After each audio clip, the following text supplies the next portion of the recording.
You're listening to the We Are Libertarians Podcast Network. Find all of our shows at wearelibertarians.com. Hey loves, Haley Steinfeld here. Let's be real. When I'm on the red carpet, everyone wants to know whose dress I'm wearing. But here's the thing. We're so focused on those details, we're missing something that's actually way more important. Breast health. It's wild. Breasts get so much attention, but they're still so ignored when it matters most. Don't know what I'm talking about? Tune in on February 9th and visit yourattentionplease.com. That's yourattentionplease.com. See you then. This episode is brought to you by Abercrombie. Build your fits of the day with Abercrombie's newest denim drop. Here's where to start. Abercrombie's 90s straight jean goes with any shirt from tees to sweater polos. Super versatile. Their loose and baggy jeans are more trend forward, so you can grab those and go out with your friends. Abercrombie's denim fits come in a range of washes. Build your looks around Abercrombie denim. Shop online or in-store. Hey everybody, welcome. We got another reaction video for you this time. We're kind of seesawing between making fun of the right and the left. Right now we're making fun of Donald Trump. I know, everybody loves him. He's near and dear to your heart. But, you know, I'm thinking about making a video where I'm underneath a blanket with eyeliner. And I'm just saying, leave Trump alone. I would pay good money to see that. Leave Trump alone. Is your feeling? I mean, he's so respectful of everybody else's feelings. I know we should be respectful of his, but we're not going to be. So it's like dumping on, Gandhi, right? I mean, Gandhi was a pretty horrendous person. You know what's funny is, like, you'll find out people, something by this. I don't even know anything about history anymore. Like, I just found out, like, Benjamin Franklin said, like, a ton of crappy things about, like, Germans and, like, them, like, mixing with normal Anglo-Saxons or something. And I'm like, how many kids he had? Oh, I know he had one out of wedlock. Did he have multiple? He had at least 20 that accused him of being their father. They know that at least a dozen were genetically related to him. I know. Benjamin Franklin was he was in a sex cult. You guys are wrecking this for me. In Europe when he was over there. He was the original Deuce Bigelow. My whole point of this is I really like the guy, and then you wreck it. Now you guys are wrecking it even more. I mean, here's the thing. There's no hero that you have in the existence of history that wasn't also a jerk in some way, shape, or form. Everybody has done stuff because no human is perfect. So everybody's done something. So you kind of have to go, okay. It's like I was watching one of the epic rap battles. Thomas Jefferson versus Frederick Douglass. Frederick Douglass. Which is it's a great one, but it's also very unfair because they were jumping on him about some things and didn't give Jefferson a chance to jump back. But, at the end of it where he says, I just think there should be an asterisk next to your name. And it's like, that's kind of the way it is. It's like everybody has other things that if we look back on them 100 years later, you're like, ew. I mean, I'm watching a video series from Lindsay Ellis, and she's talking about Disney trying to reinvent itself and trying to be woke Disney, as it were, by trying to do live action remakes of all the problematic movies from the past, like Dumbo, where there was a lot of racism in Dumbo and there was a lot of sexism going around in a lot of their older stuff. Now those crows in Dumbo were they won't even touch Song of the South, right? But the problem is that they're just about it. They don't do a good job of it. It is horrible. But if you go look at anything from 20, 30, 40 years ago, you're going to have problems with it. So, I haven't seen anything as bad in Dumbo as what I saw in, like, Family Guy. I mean, I get the racism just for, like, the crows, right? Well, the crows, first of all, were white people who voiced them, right? People who wrote them, and they wrote them in the minstrel style. And then you got to remember that one of the leaders' name was Jim Crow.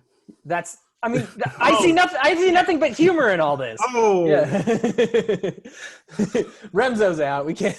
That was nuts. All those things are connecting now. I'm like, but they're portraying such but the a thing is, happy the irritating way. thing is that was a really cool song in a great little show.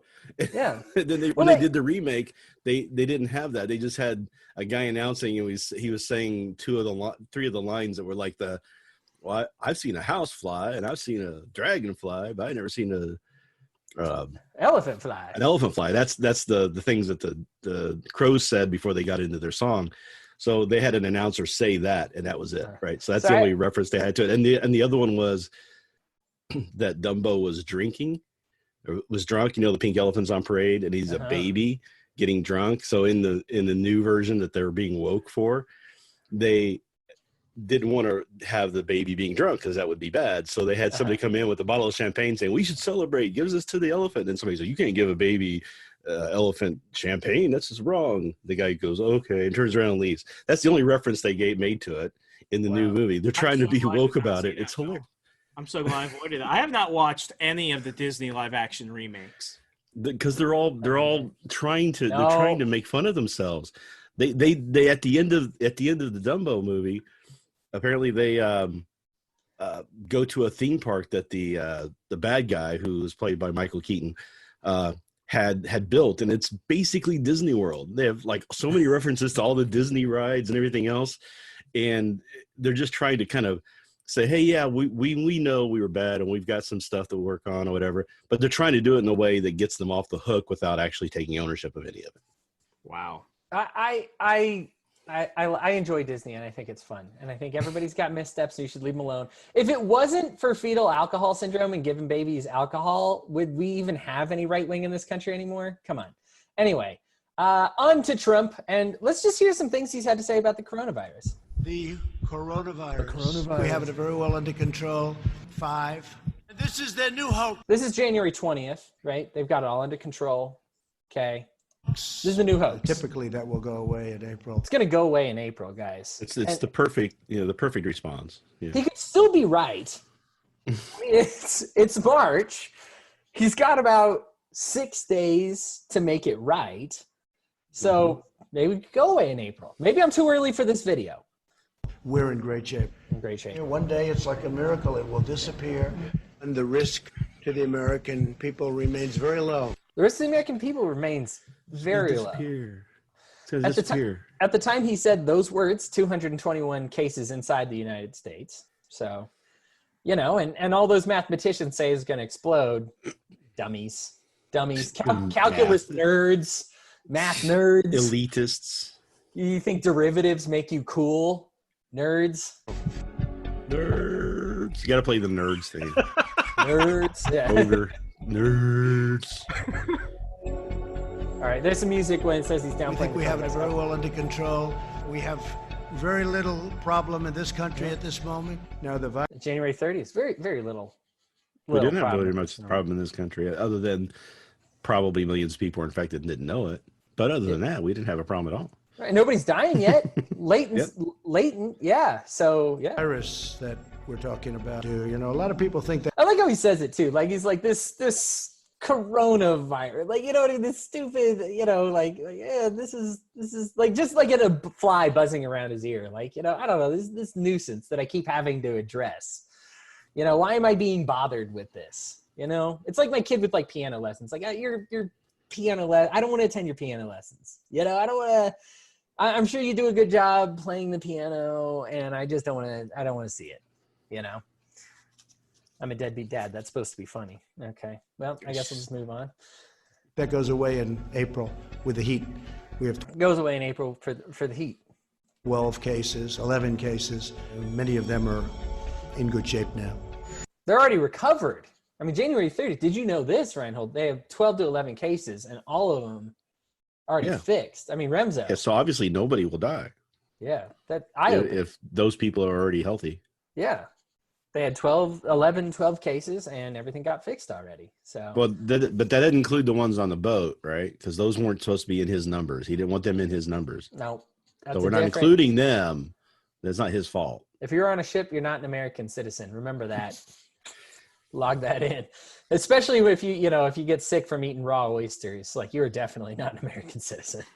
We accepted a few people, a small number of people. We accepted a small number of people. Well confined. And they should be getting better fairly soon. That's February 23rd. He's saying this, by the way. So we let some people come back in. They're confined, and it's never going to get out. We've had no deaths. I really think, Doctor, you want to treat this like you treat the flu. So February 26th, Doctor, treat this like you treat the flu. You got a broken leg, treat it like you treat a hangnail. Yeah.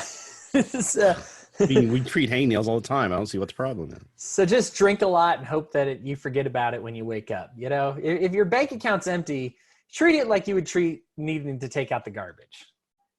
Just, yeah. Because of all we've done, the risk to the American people remains very low. Because of all we've done, the rest of the American people is just so low. It's what did they February do? 27th. Did he say what he did? Well, I just finished listening to like a month and a half worth of him saying we don't need to do anything. Oh, yeah. So wait, did he do something or did he do nothing? Now I'm confused. Well, he says he closed the borders with China, and everybody told him he couldn't do that and shouldn't do that. And I'm like, nobody told you shouldn't do that. What are you talking about? He closed the borders with China. Yeah, wouldn't let anybody from China in. That's how he stopped it from getting here. Okay. He said that today. He actually said that today, that if he hadn't done that, thousands more people would have died.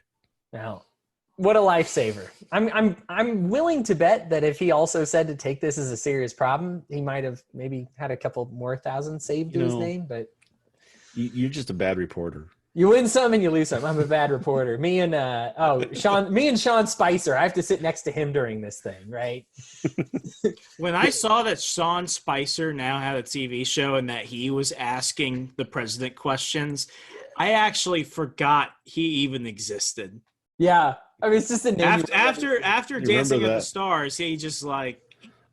Well, think about that. That's how much air that Trump takes out of the whole conversation. And people are complaining about all the press are asking all these questions about Trump. That's what he wants. That's what he's doing this for. And it's daily and daily and daily, and everybody's always talking about Trump. And that's what he wants. You can't even remember that this was only a year or two ago. It feels like a decade ago. Yeah, that Sean Spicer was a thing. Yeah, I do not disagree with anything you're saying. And this is the hard thing, especially living in the swamp and having to surround myself with a lot of these people. It's like when, people that really advocate for term limits, they like to yell at me and stuff at conventions. And I'm like, I don't blame the politicians. I really don't. I blame the voters. No one ever wants to blame the voters. Exactly. And with this whole thing, government we want to have. Yeah, and I mean, with this whole thing, I thought it was just the flu. I really did. And now we're living in now, and I feel, I'm quite intimidated by what's going on. But the thing is, I saw this very early on. Before he even commented on it, it became a political issue. And people were trying to kind of push around and see where they were. That's why, and we were talking, off air, about whether or not it should have been called the China flu. Well, I mean, regardless as to how you feel about that, I mean, CNN, MSNBC, the Washington Post were calling it the Chinese coronavirus, the Chinese Wuhan virus, the Wuhan virus. They were publishing it in both news and editorials. Chris Cuomo, Allison Camerata, Jim Acosta, Anderson Cooper, almost everyone from NBC, they were calling it that. And then as soon as Trump kind of starts coming into it, people are like, okay, I've got to shift my language. I've got to shift my lingo. And I don't think, regardless as to how he went on this, I don't think anyone's reactions would have been different. I just think it would have been on the reverse end of things. And I think that's the biggest folly we've taken from this, because we have such distrust in the media and our civil institutions and each other. We didn't see this coming until it was actually affecting the people we knew. Yeah, this is the, and again, as soon as you say, well, I trust this person to take care of it, I'm going to go about my normal life. I trust this person I trust somebody else to take care of it. Somebody else will figure it out. And sad, because there's actually a lot of people who don't trust Trump to figure it out and still did nothing when they heard about it. It's just, it just really goes to show they're people. You could say good, bad, whatever, but they're making a judgment call. You should not let somebody else exercise your judgment. I did not take this seriously until about a week before the initial quarantine calls came, because I went to CPAC. I met with Ted Cruz. And then when I went into my office the next day, everyone looked at me like I was patient zero. Yeah. And then I'm getting calls from everywhere, and people are wanting statements on stuff. And I'm like, I'm not talking to anybody. I'm going home, because my boss was like, I think you should go home. And I'm like, because I'm making everyone nervous. And then she's like, yeah, because you're making everyone nervous. I totally get it. And now 2 weeks later, I don't know when I'm going to be back in the newsroom. I've been told at the earliest, maybe April 3rd, but I have a feeling I'm going to probably be seeing them when it starts snowing around here. And it's it's just so strange how this is, because we're fighting over what to call it. Okay, let's just call it the virus. Let's call it anything else. I mean, I was talking to the guy at my local comic book store, and I'm like, we'll just call this whole event Crisis on Singular Earths. I mean, what we're dealing with right now is something rather serious. And I feel, for a lot of people that I know who are bigger pundits than I am, they're still like, oh, just wash your hands. It's just the flu. Don't be a bitch about it. And I'm like, guys, I'm willing to admit I was probably wrong about this, because what's the point in being right when people are, what's the point in being right if people die because of your wrong assumption? Yeah. What was it that somebody says that there wouldn't be over five? He was willing to bet money there wouldn't be over 500 deaths. Oh, and shit. I know who you're talking about. Yeah. And Nick Sarwar called him out and said, I'll take a $10,000 bet on that. Put your money where your mouth is. And he had to come like out American deaths or deaths overall? American deaths. Oh, yeah, because if he's counting Italy, like we're breaking at least, I think today it was 700 people.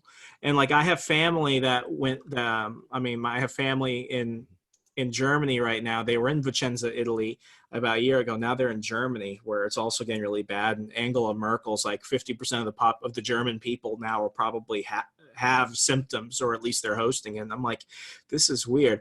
Two people in the past week I know got. This episode is brought to you by LifeLock. During tax season, your personal info travels to a lot of places. Between payroll, your tax consultant, and the IRS. If your W-2 gets exposed, that's just the ticket for identity thieves.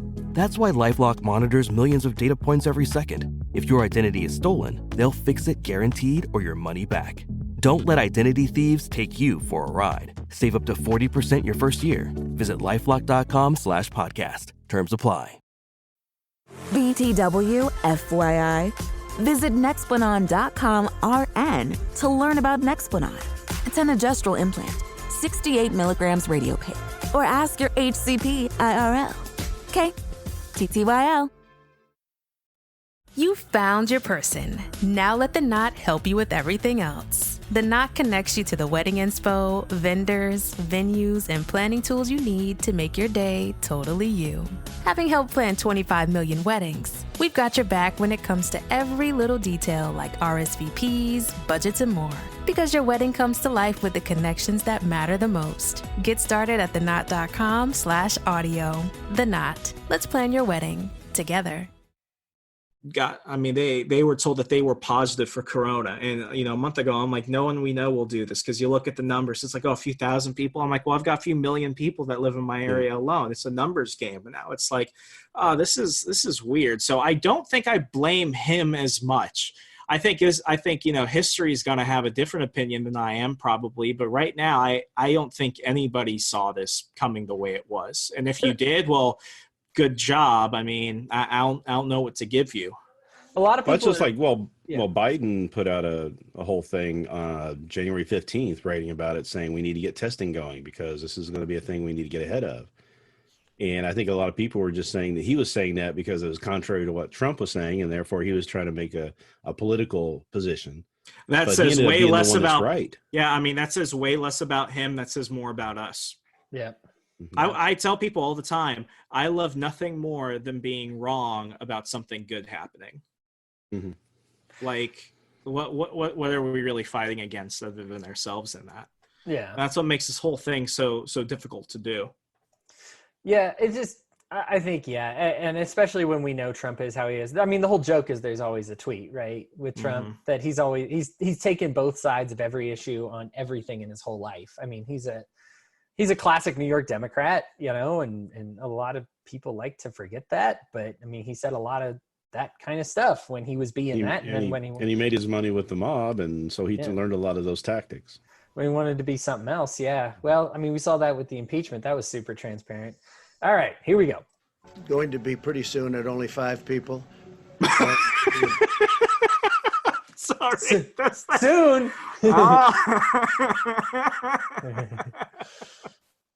Might have taken a swing and a miss on that one. Please Maybe continue. Pretty soon. No, pretty soon it's only going to be 5 people. And we could be at just 1 or 2 people over the next short period of time. Guys, only 1 or 2 people over the next short period of time. This was February 27th. So I don't know what he considers a short period of time. It's March 25th as of this recording. So it's been less than a month. Is that short enough? Maybe he meant short period of time, like in 1,000 years. Yeah, like maybe he was thinking like on the calculus, like infinite scale of time. Or in the next 15 minutes. It's 15 minutes. Well, no. What's Bill Barr's famous quote? Everybody dies. Yeah. Like the thing is like he sees it here. He sees it 11 to 12 people is what he thinks, right? I mean, we know now, hindsight, that's wrong. But, I mean, even foresight, a lot of people were like, no, it's wrong. And then he sees 5 people and he's like, oh, it's got to be down to 1 or 2. I know what everybody else is saying, but I'm sure. I think the thinking was, and this is where the flaw in his thinking comes in, and that whole mindset is that we have strong closed borders. This came from outside. We identified the people who brought it in. We got them quarantined. So this isn't going to spread. And it's like, that's not how it works, because you're always going to have somebody, even if the strongest border is you've got Americans who are traveling and going on vacations, they're coming back with it, and they're going to get everybody infected. I had no clue that this thing was airborne until like Tuesday of last week. Yeah. Yeah, it doesn't really live long on surfaces. It's more of an airborne type of thing, and and the worst thing is that it's much more virulent than the flu. Like it takes almost nothing to get infected with it, and it goes to town, but then it sits for 10 days, right? So you're passing it on to other people for 10 days with no symptoms. I mean, that's why I saw this. I think it was from fast. Yeah, I mean, I think I saw this on The Guardian today. Like, they're having a hard time creating a cure for this thing, because by the time they get a good sample that they could start messing around with, it mutates like super fast. Yeah. Like people, I think they just think that it's just a fever and shortness of breath. The problem with this is it opens up your immune system, and you get susceptible to a lot of other shit. Yeah. The only good thing about that mutating thing, though, is that the mutating, I think some of the mutating strains that are happening are becoming very less dangerous, like less virulent and less damaging. So that, because part of the mutation doesn't mean, just because it mutates doesn't mean it gets worse. It could get like almost nothing. So I think what we're seeing is a lot of people who are getting a cough and they have it and they don't know it, but they had a mutated version of it, and now they're getting antibodies that are going to protect them from it. So that's going to help a lot of people. Yeah, I mean, I think they're trying to find something consistent, though. Like I have not had a flu shot since 2017, and it's not because I believe that flu shots make you retarded or something. It's just because when you actually look into how they, detect seasonal flu strains and everything else, it's like playing a game of roulette. Like I would much rather, like I would much rather get the actual flu than take a risk of the flu shot, because for me, and I'm just talking me as an individual, each time I've gotten the flu, each time I ever got the flu shot, I always got the full on flu out of it. I always was worse because you didn't get a mild version. Shot. Yeah, you got the full. And my grandfather did that. He got his flu shot, and then 5 days later was dead. So, and that's what something they're not doing hastily. This is something that they'd be like, can we get one out real quick? It's like, whatever's coming out of that box, I'm not sure if I want that.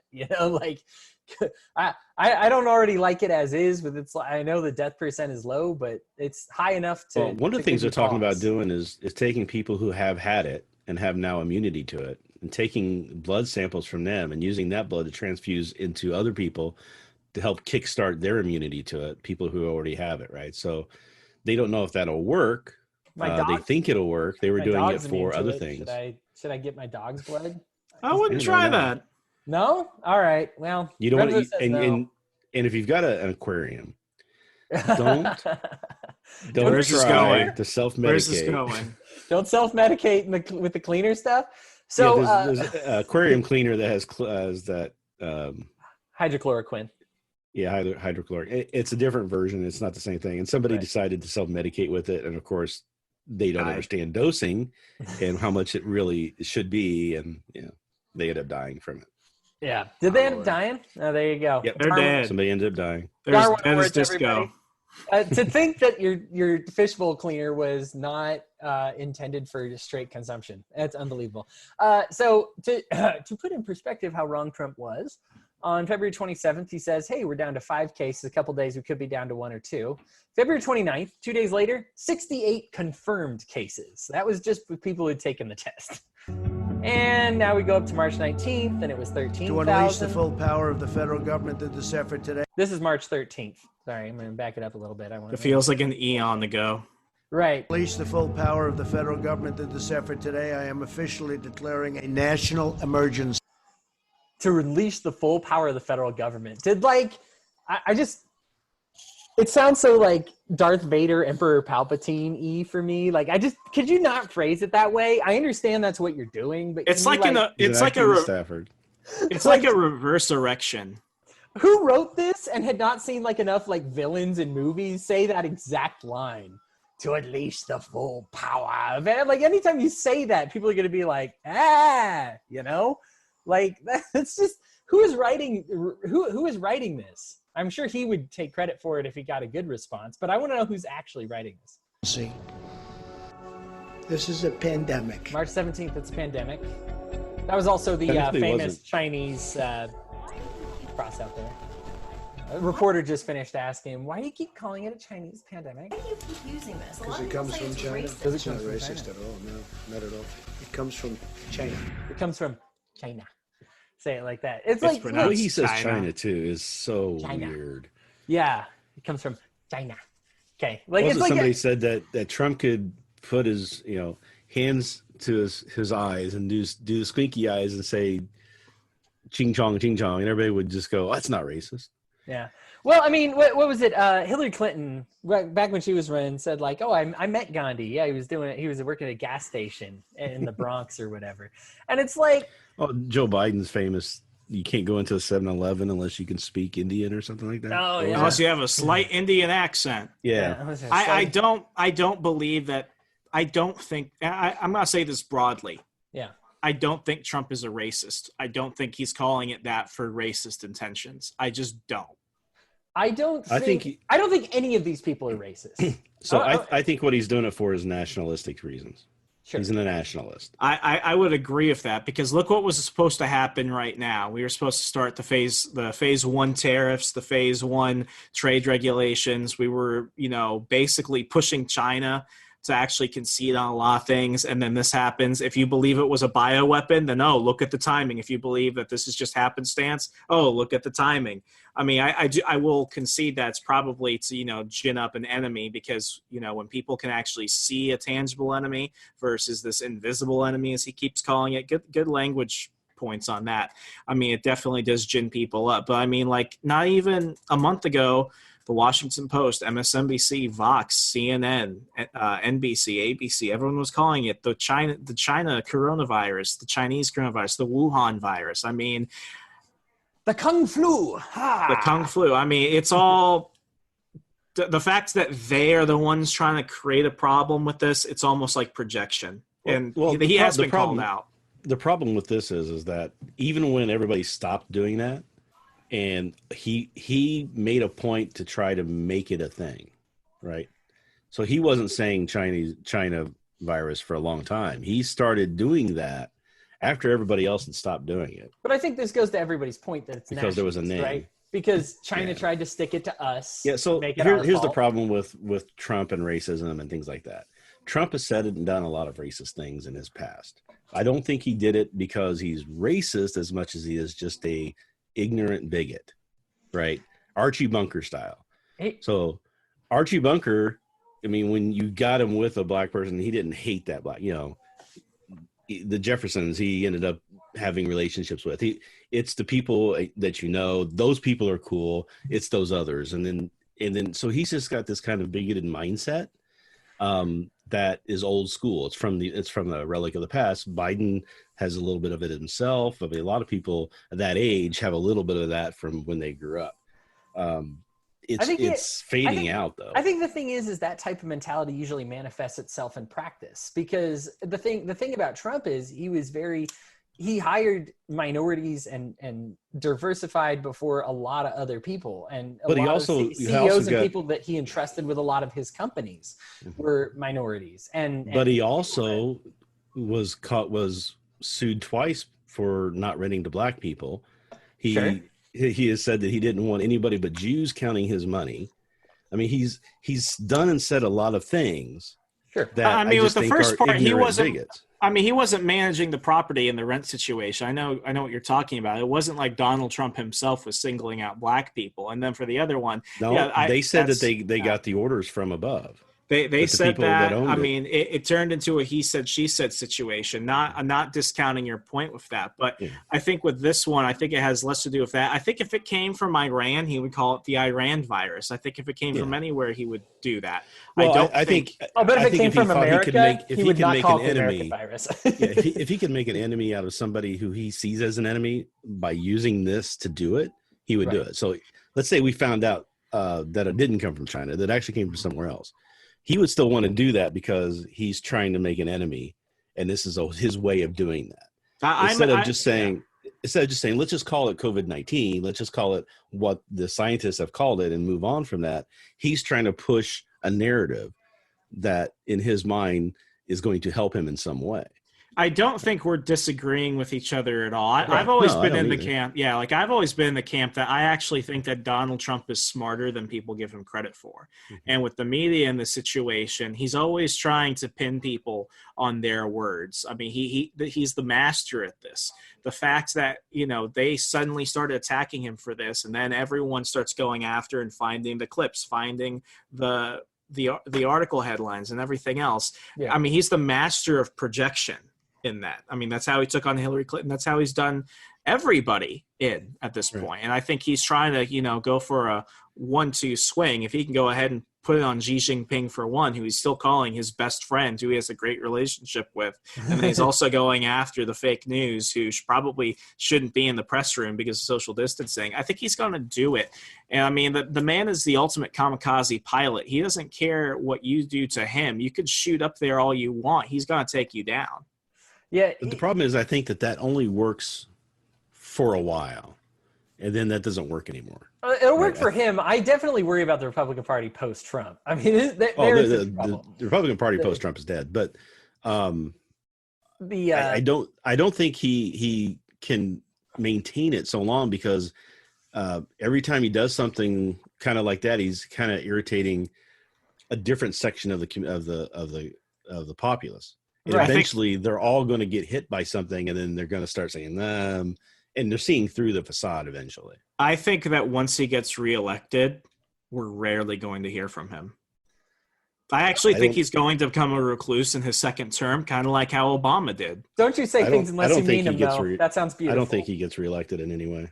Well, let us stick to ripping on Trump. This is all speculation. I look forward to that conversation, but let's give Trump his due. He's being an idiot right now and talking, and let's please give him the respect and let him talk like an idiot.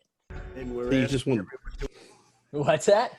You just want to give him all the air in the room. I get it. Yeah. And we're asking everyone to work at home if possible, postpone unnecessary travel. March 18th. And limit social gatherings to no more than 10 people. Yep. Back to February 20th. Now the Democrats are politicizing the coronavirus, Right there.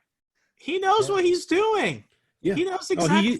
That's the thing, is he was saying coronavirus, and then when people, he at some point just decided he wanted to make it a thing, and I don't know why. I mean, I know why, but it's not like he just came up with that. I mean, it's something he was purposely trying to do as a point. Yeah. Right. He's trying to do something that he's trying to get something out of it. And it's just trying to, I think people were just saying, no, let's push back on that one. So, yeah. So who would try to it was so transparent. It was way transparent. So he tries to politicize the Democrats are trying to politicize the coronavirus. And then he goes and literally with the name coronavirus decides to politicize the coronavirus. Yeah. That we went early. We went early. We could have had a lot more than that. We're doing great. Our country is doing so great. We are so unified. We're so unified right now. That might be the most ridiculous thing of all of it. That's actually the end of the video blurb there. But well, actually, to be honest with you, I think you might be right. They're more unified now than they've ever been as far as the left and the right.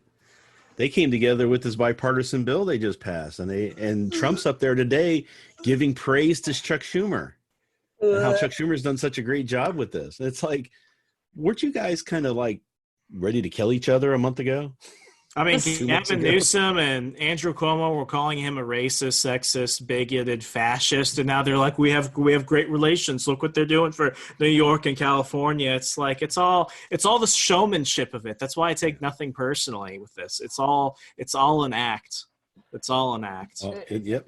It is all an act. It's and politics. everybody's just That's what it is. I guess politics is just the act of pretending you don't remember what we did last week. Like it's just a constant. It's I hope whatever you don't remember you can what I say said. in the moment to get people on your side. I mean, how many people have been in like an abusive relationship? I tend to think it's not too many, but we all behave like we've all been like, yes, I know you just hit me when you're angry, sweetie. I know you didn't hit me this week. You've been amazing. Like, is this what Americans are now? Are we just like used? We've just all been. So it's like we were saying before. We have the government that we want.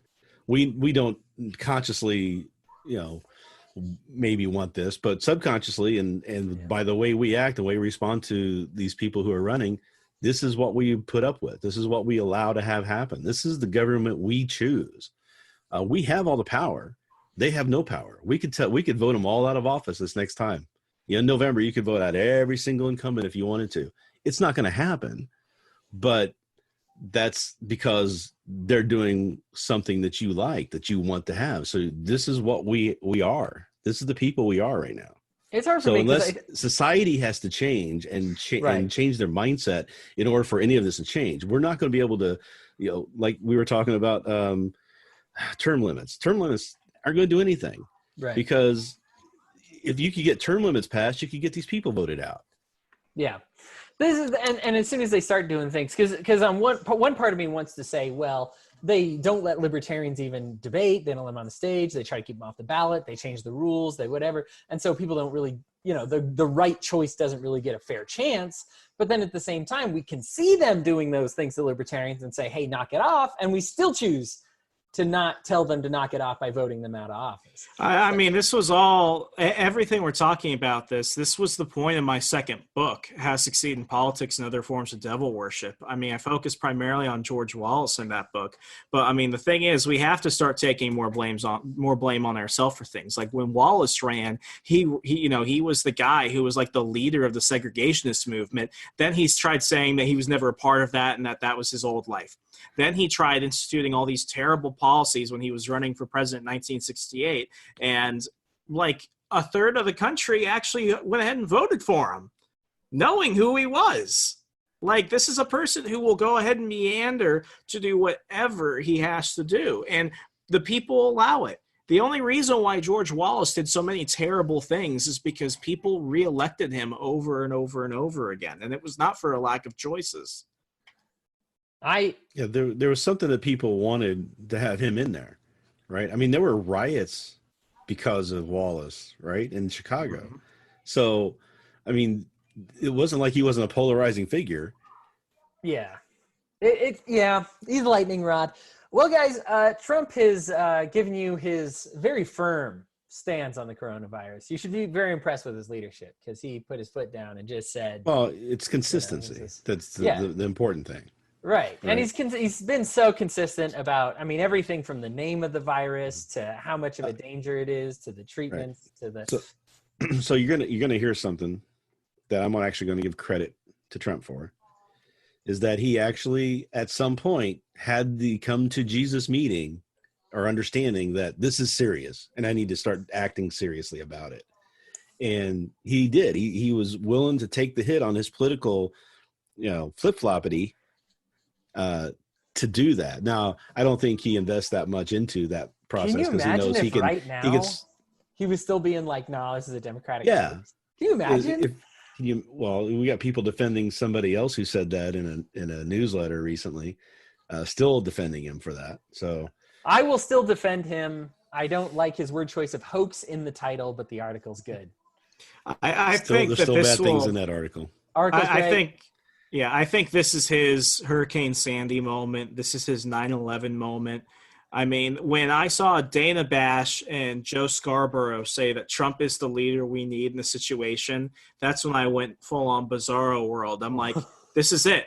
everything. Like, we don't even talk about Biden right now. No one cares about Bernie Sanders. This is all about him, and people are giving him more credit than they are giving him anything that's a form of a criticism. I think I see different numbers, though.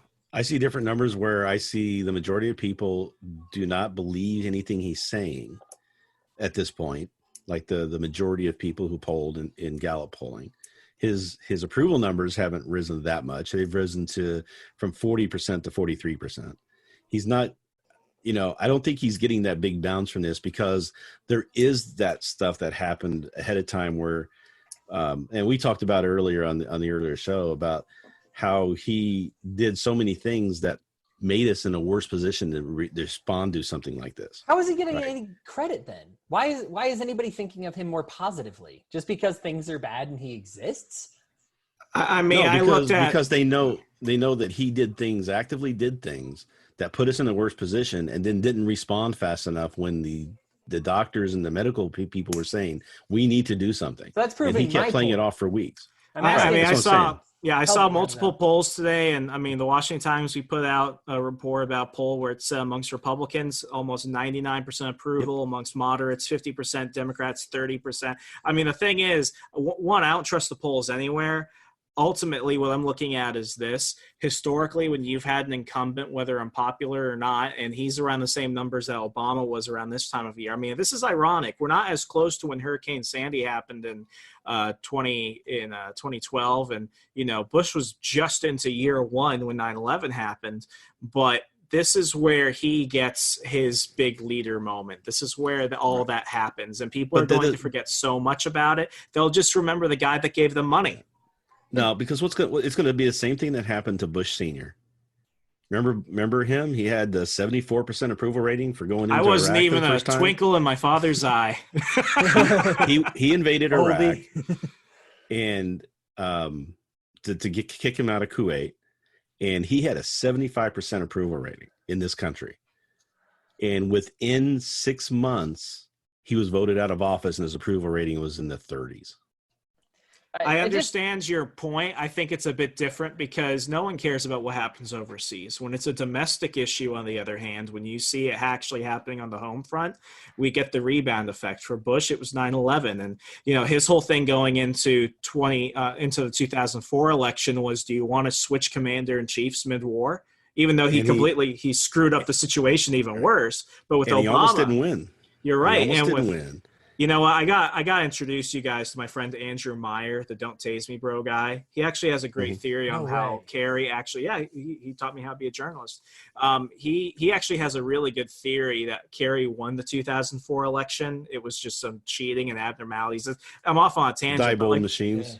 Yeah, well, I mean, yes, absolutely right. With Obama in 2012, I genuinely believe that Romney won that election, because the Obamas were moving out of the White House.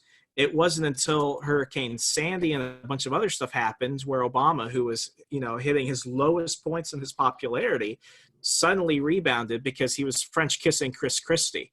I mean, I think when we look at things that happen domestically, it always goes in favor of the incumbent. And regardless of how bad he messed this up, He messed it up. It's like you're saying it's his big moment, but if you mess up on your big moment, aren't you supposed to pay the price for that? Is it the Sandy moment, or is it the Brownie moment? Either or, people are going to remember the guy that sent them a check. I mean, I don't necessarily disagree. What I'm saying is I don't necessarily understand why. I totally get it. I get the rebound numbers. I see them. I accept the information. I'm just having trouble computing. The thing is that Scarborough would be like, this is the perfect man in the perfect position. I'm just you understand people like that, though. They are so weird about that stuff. I've seen it happened after 9/11 where these people are like, Bush is doing this great thing, but Bush actually got ahead of it, immediately, and was like a leader. Trump hasn't been that. So I don't know if we're going to see a long-term thing from this. I think this is going to be more like Katrina and Good Job Brownie and things like that really hurt Bush. Right. So I don't know how it's going to play out yet. I don't see him doing anything that's super leadership wise, other than finally listening to Fauci and kind of doing what he should be doing. in a number of ways, but he's still up there lying, right? So you can keep pointing to his lies while he's standing up there giving a conference like we're testing more people than South Korea. I'm like, not per capita, by numbers, just because we're like there's the size 50 of, times the size of them. They're the size of our 2 biggest states combined. Right. So yeah, we're doing more in numbers, but we're instead of 1 of every 200 people getting tested, we're doing 1 of every 700 people. So we're still not even matching that. But he's stating this stuff because he wants to make the bites, but he's getting called out on it. And those other people, when they did their leadership moments that you're talking about, they did the right things to get through it. They did the things that made them look good. They didn't lie about a bunch of stuff, and they made it through looking like an actual leader. And that's what people wanted to gravitate to. They said, when push comes to shove, he stood up and was a good leader. I don't know if anybody's going to say that about Trump in 2 months. They absolutely will. It will be the same people that will always die on the hill for him. It'll be the same people that he's always the bad guy with. He's going to pull up clips of Bill Maher saying it's worth a recession if Trump loses re-election. It's worth a disaster as long as Trump loses his re-election. And of this, I think, as to tie it all kind of back together, I think it says more about us than it certainly does about him, because ultimately people are going to have to make a choice, and they're going to forget too much and just focus on the things that they want to remember. And that's the scary thing about the opponent. I mean, you got Bloomberg, who's going to be hitting him hard with a lot of money, who's going to be doing the same thing in reverse, right? So you've got the people who are going to say, look at these people who are attacking him, but he's going to come back with all the stuff saying, look at all the stuff that Trump did. So you're not going to get a chance to forget it because they're going to put it out there. But remember, he won. That didn't matter in 2016. He won 2016 only because Hillary was so hated, and he barely won. He had 70,000 votes. Had gone differently. 70,000 votes. Joe Biden is a trash individual. He's not a trash individual. I am sorry, but oh man, this is the weirdest thing. The guy lost his wife. He worked for the government the whole time. He went back and forth and was one of the lowest paid, had the lowest wealth of any senator for decades. Okay. You haven't said anything I like about for the government. He's taking care of his son's kid who died. Okay. He does a lot of things that I don't like, but it doesn't mean that he's a trash person because of it. What do you think of John McCain? I think John McCain was had a lot of horrible bad ideas, but he was also a war hero, and he was doing what he thought was the best thing to do for his thing. Okay, you're consistent. All right. There you go.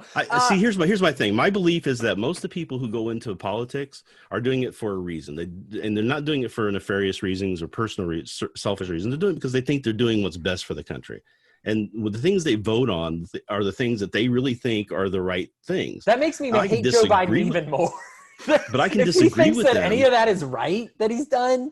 Like, I mean, come on, straight plagiarism, saying his wife got killed by a drunk driver, when his son. But no, that's not fair, because he believes that his wife was killed by a drunk driver. Dying son's last words, the "Do it for me, Dad" quote was a lie. All the nurses said it was a lie. All the doctors said it was a lie. Even Hunter Biden couldn't say whether or not it was true. He likes to make himself the hero of his own story. He lies about committing extortion. He's a scumbag person. What extortion are you talking about? The we talked about where he said, remember, he gets up and he's like, well, those guys were like, okay, well, we'll take that money now. And he's like, you ain't getting a dime of it unless you fire that prosecutor. And they're that was in the bill that the Congress signed. Congress signed it, to say okay. And he's like, okay, well, I will give you the money if you fire that guy. Well, if you don't get rid of the corrupt prosecutor, we're going to enact this policy that was in the bill. He didn't want to kill Osama bin Laden, because if they didn't kill Osama in that moment, he knew he wasn't going to get reelected with Obama. I don't think they should have killed Osama bin Laden. I think they should have captured his ass. Osama. I almost said Obama. I know. That's bad. No, but I'm just saying they have flaws. Every politician has flaws like that. It's one thing to have flaws. It's another thing being a lying sack of shit.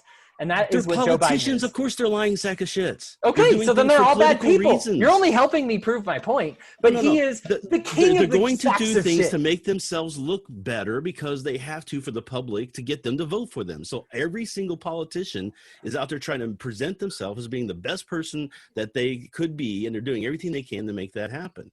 And people are now finding out this stuff. Apparently, they didn't realize that this is how it works. But yeah, they do that. I don't know any politician that doesn't do that. He is a piece of trash, and I'm sorry that you disagree. I think they're all pieces of trash. I'm consistent as well, Remso. I think they're all garbage. Rhinehold believes Trump is garbage and Biden is not. So, I don't think here's the thing, too. I don't like Trump. I think Trump is a sociopath, but I don't think he's a piece of garbage. You don't think being a okay. Well, okay. I'll let somebody, you know what? I'm going to let the audience iron out the mental gymnastics on that one, where you can No. Sociopath, I can explain but not it trash. So he takes care of his family. He's a good person in that way. He takes care of people he knows. Like there's somebody who lost their house and he was putting them up in his hotel for free. Yeah, he does things that are horribly wrong and stupid and for wrong reasons, but he's not out trying to hurt other people either. You got a heart of gold, Rhinehold. Well, guys, that is the end of our bashing Trump. It ends with Rhinehold kind of defending Trump at the end, which is just about, this is a weird conversation. It's about how it is. So that's the way it goes. Guys, thank you so much for joining. We got Remso, obviously Remso Martinez, the Remso Republic, by his book, Politics and Other Forms of Devil Worship. It's a great one, and it is very enlightening, and you will probably stop worshiping devils. It's a good one for your non-libertarian friends. Rhinehold, of course, you got him here on Weird Libertarians weekly on the Big Tuesday shows, always willing to do my shows as well. I hope his time's not valuable because God do I use a lot of it, but he's a genius of the highest order, and I consider him as such. And even though I'm right, it's okay, and we're still friends. So yeah, I'm Hodey, guys, signing off. You all have an enjoyable day.